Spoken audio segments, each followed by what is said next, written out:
that was the WW. And while all this was evolving over those 18 months, somewhere in all of there, we also did the survey that was to ask people what was on their minds, what they wanted us to deal with. And two of the top questions were, who are we, what do we do, which is one of the reasons we were working on the WWW. But the other is, where does what I do fit into the whole? So this is the method that I used in, like I showed you with the WWW, the method for working with a team to come up with an iteration of the WWW. Here's a methodology that works to come up with a process chart for the organization that shows how the whole works or how any of its systems work. What I did in that case was sit down and interview each member of the leadership team and ask what each of them did.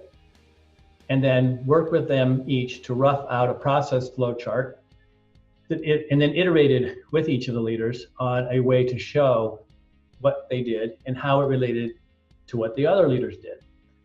And then I asked each functional leader to brief the other functional leaders on their piece of it and to upgrade their chart based on feedback from that briefing. And then working towards improved clarity and also to get them to own what they were coming up with and to make sure everybody was seeing and saying the same thing. Then what we had each do was present to all hands a 30-minute presentation of their area, but in the context of the whole over a series of all hands. So we didn't do these all at once, but each leader presented the whole and then their piece in detail. Next leader presents the whole and their piece in detail. And we had all that filmed so that not only did we benefit of them preparing for that and benefit of them presenting and the interactions and clarity that works that followed that, but also in case we had people coming into the organization later, we could recreate that experience for new people by having them get to see the filmed versions. So what that led to was an integrating picture that is at the highest level this. So this might look simple, and it is, but it was enlightening and helpful even for the top of the house at the time, and it added clarity for everybody in the organization to be able to see themselves in this chart and where they fit in.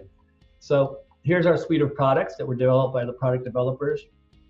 We had product managers who were in charge of making sure they knew where we were in developing the product against the roadmap of evolution that was affected by what could be done because technology was evolving and what others were doing that would provide a competitive impulse for us to meet and beat them at what they're doing using technology in new ways.